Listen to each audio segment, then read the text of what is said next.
almost didn't matter. Because if he had arrived just 30 seconds later, this story would have ended very differently.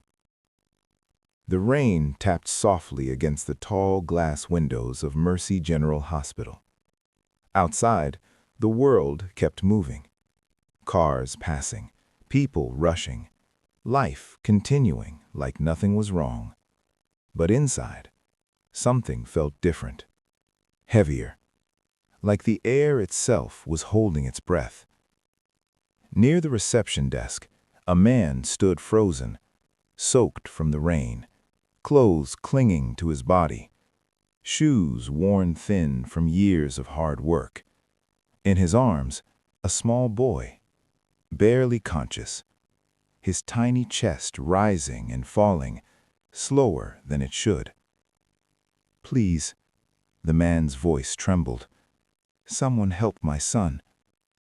It wasn't loud, but it carried something deeper: desperation, fear, love. The kind of love that refuses to give up even when everything else already has. People turned. Some looked for a moment. Others didn't stop at all. To them, he was just another man in trouble, another problem in a place already full of them. The receptionist glanced up briefly, then back at her screen. "Sir, you need to register first." Her voice was calm, routine, like she had said it 1,000 times before. "I don't have the money," he whispered. And just like that, everything stopped. Not the world, just his chances. Because in that moment, he wasn't a father anymore. He was a bill. The boy coughed weakly, a small sound, but enough to break something inside him. "I'll do anything," his voice cracked. "Please don't let him die."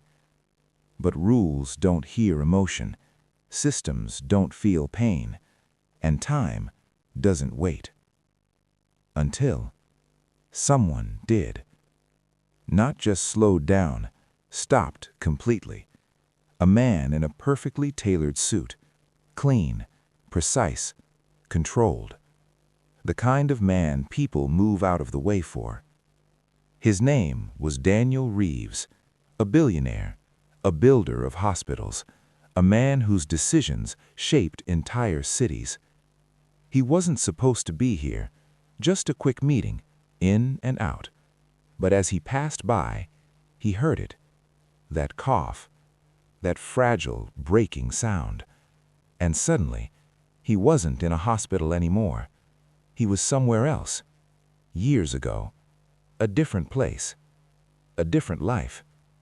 Standing in worn shoes next to a mother who was begging, just like this man. He blinked, and the memory was gone, but the feeling stayed. He turned and saw them. A father, trying not to fall apart. A child, running out of time. And a system, waiting for payment. Something inside him shifted, quiet, but powerful. He stepped forward. "What's wrong with him?"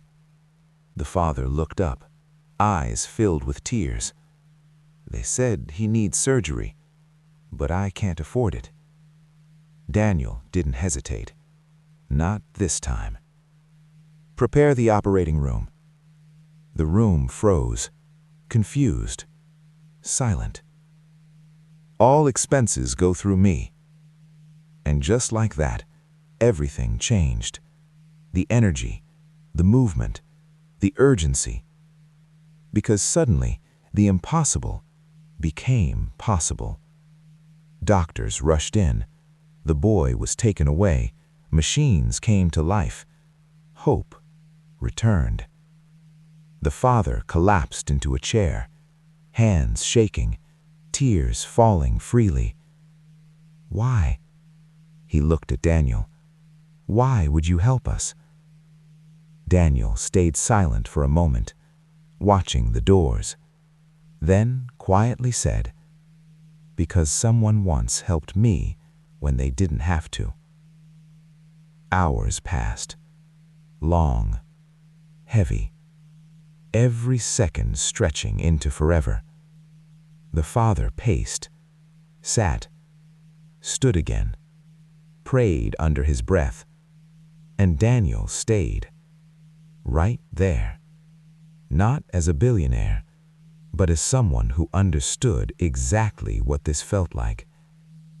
Finally, the doors opened. A doctor stepped out, mask lowered, eyes softer now. He's stable. The world stopped, then started again. The father broke down, relief flooding every part of him. But Daniel wasn't finished, because saving a life was only the beginning.